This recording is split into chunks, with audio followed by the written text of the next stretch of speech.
A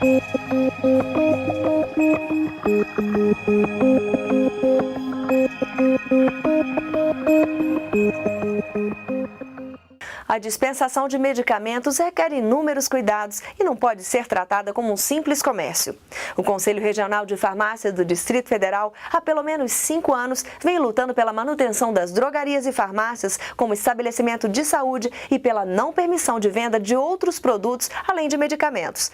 De acordo com a fiscalização do CRF-DF, recentemente o número de farmácias e drogarias do Distrito Federal flagradas comercializando artigos de conveniência cresceu significativamente. O CRF-DF realizou um encontro com vários profissionais farmacêuticos com o objetivo de alertar e orientar os farmacêuticos sobre os riscos de comércio de produtos de conveniência em farmácias e drogarias. O evento contou com a participação do professor da UNB e farmacêutico Dr. Felipe Ferreira, que ministrou sobre o perigo das interações entre fármacos e alimentos. A TV CRF-DF esteve presente e mostra como foi. Confira. Um aspecto importante dentro do risco oferecido pelos medicamentos é justamente a interação farmacológica. Essa interação ocorre quando dois ou mais fármacos presentes no organismo alteram o comportamento cinético dinâmico desse fármaco, podendo provocar um aumento de efeitos adversos, aumento de ação farmacológica ou mesmo anular essa ação, fazendo com que levando a uma falha terapêutica. Dentro desse contexto, existe um grupo ainda mais restrito e muito importante de interações, que é a interação entre o fármaco e o alimento.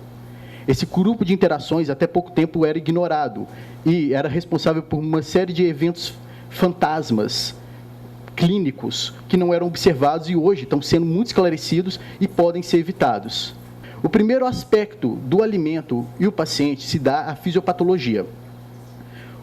Por exemplo, um nutriente simples que é o sal, o sódio, que é extremamente presente em produtos como refrigerantes e alimentos enlatados. Ele, por si só, está relacionado à incidência de mais de 20%. Nossa população hoje tem uma incidência de maior de 20% de hipertensão, sendo que o sal é um dos principais responsáveis. Outro componente muito encontrado na maioria dos suplementos alimentares, produtos alimentares, é o açúcar. Esse produto, da mesma forma que o sal, ele é invisível. Geralmente não se tem uma estimativa muito clara de quais produtos, qual a quantidade tem em cada um. Isso soma uma ameaça adicional e uma dificuldade extra na orientação do paciente, especialmente o paciente diabético. Todo paciente diabético, a longo prazo, vai desenvolver uma falência pancreática. Ou seja, a partir do momento que o paciente é diagnosticado com diabetes mellitus tipo 2, ele tem uma contagem regressiva até se tornar dependente de insulina. Os fatores associados a isso são obesidade, que estima-se hoje que 11% da população brasileira é obesa, e estima-se que 5,3% possui diabetes. Então, um grupo bastante grande, onde a orientação é especialmente importante no aspecto dietético, para melhorar a qualidade de vida e, a longo prazo, também para a economia, sobrecarga do nosso sistema de saúde. Não é à toa que o programa Farmácia Popular libera os medicamentos para hipertensão e, atualmente, alguns para controle de diabetes, de graça para o paciente, justamente por causa do ônus que isso provoca no sistema de saúde e, obviamente, a expectativa de vida da população. Outra substância que é muito comum em quase tudo, de alimentos, produtos, os energéticos, fórmulas para emagrecimento, é a cafeína. Obviamente, eu acredito que a maioria de nós beba café, mas não consideramos o que isso significa para grupos especiais de pacientes. A cafeína surge pelo base de dados Lexicomp, ela apresenta 18 grupos principais de interações farmacológicas, entre elas com adenosina, utilizada para o tratamento de taquiarritmias. Curiosamente, taquiarritmias são muito supraventriculares, são muito associadas com o Saturday Night Fever, que é um termo utilizado para pacientes que aparecem sábado de noite no pronto-socorro com uma taquiarritmia por causa da injeção de doses de cafeína presente em energéticos. E, curiosamente, o que geralmente é utilizado, o fármaco de escolha, que é a adenosina, não é efetivo nesses pacientes. Se é necessária a administração de verapamil, que é bastante mais tóxico para esse controle. Outra contraindicação típica é em simpatomiméticos, como os utilizados no tratamento da asma e descongestionantes nasais. São pacientes em uso dessas substâncias e que fazem uso de doses desses produtos que contêm cafeína, podem desenvolver taquicardia e taquiarritmias supraventriculares e vir a óbito. E, obviamente, existem alguns outros fármacos que, por si só, são mais propensos a desenvolver a toxicidade da cafeína, como os inibidores da CYP1A3. Um outro produto bastante comum na maior parte dos alimentos é a soja. A soja tem uma alta concentração de fitoestrógenos e uma grande presença de proteínas. Hoje em dia existe muita indicação para a soja para pacientes na menopausa. O problema é que a soja também não é inócua. E eu me refiro, inclusive, até o óleo de soja, que possui essa atividade. Ela tem interações significativas com a levotiroxina. Num prazo de até 6 horas, ela é capaz de retardar a absorção. Isso gera um quadro clínico que está se tornando bastante frequente. O paciente tem um hipotireoidismo, apresenta uma tolerância à levotiroxina. A conduta do prescritor é aumentar a dose. O paciente normaliza, fica eutiroideu. O que acontece em seguida? O paciente interrompe seu uso de suplementos de soja, muda sua dieta. Algumas semanas depois, você tem um paciente no pronto-socorro com uma intoxicação por levotiroxina. E a levotiroxina tem um fator desencadeante para óbito, especialmente em grandes doses. A gente sabe dos casos de erros de manipulação dessa substância, o que desencadeia, que é muito perigoso. Outro fator importante da interação de soja são pacientes oncológicos e o uso de tamoxifeno, especialmente no tratamento de câncer de mama. Esses pacientes, devido à presença de fitoestrógenos nos derivados da soja, tem um aumento de efeitos adversos do tamoxifeno que podem levar a uma intolerância.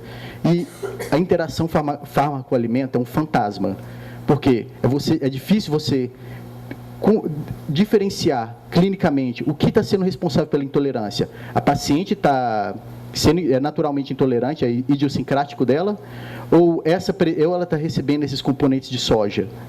Geralmente, se interrompe a terapia, que é uma terapia necessária a esses pacientes, sem levar em consideração que algo tão simples quanto a alimentação dela pode estar influenciando. As interações são muitas, são diversas, e elas se alastram muito mais do que simplesmente as que a gente vê aqui. Aqui tem alguns exemplos que eu citei anteriormente. Mas tudo isso não deixa de ser simplesmente a ponta de um iceberg. Existem muitas substâncias que têm interações importantes. Por exemplo, camomila. O paciente em uso de varfarina é contraindicado o uso de camomila pelo risco de induzir um sangramento acentuado. Pacientes em uso de ginseng tem as mesmas contraindicações presentes na cafeína, somado que pacientes em uso de insulina não podem utilizar ginseng pela hipoglicemia acentuada que isso provoca. Produtos da famosa Herbalife têm grande quantidade de efedrina, que estão associados à hepatotoxicidade e a arritmias cardíacas. E a lista se estende quase indefinidamente. E são produtos que hoje são vistos como inócuos e são tratados como produtos alimentícios. E têm interações importantes dentro da terapia. Então, isso nos leva a uma situação onde o uso racional de medicamento se estende além do medicamento, entra naquela área que até pouco tempo que ainda é definida como alimento. Isso coloca na mão do farmacêutico, no interior da farmácia, uma responsabilidade adicional. Os fármacos são deixados, os medicamentos são deixados atrás do balcão para promover o uso racional de medicamentos. E se a partir do momento que você está disponibilizando uma coisa que tem uma atividade relativa aos fármacos e apresenta um risco, você está disponibilizando facilmente uma outra fonte de interações. No final das contas, é muito mais uma questão de crescente responsabilidade e do que a gente quer disponibilizar. E o que isso representa como responsabilidade para o profissional que está cuidando disso. Tem farmácia vendendo sorvete, farmácias que estão vendendo, inclusive até cerveja, professor, para você ter uma ideia, não é uma brincadeira, né? Então, você toma um medicamento, a gente está falando tanto ali do leite, né? E farmácia vendendo sorvete. Então, a pessoa vai lá, compra o medicamento, toma na hora e toma um sorvete.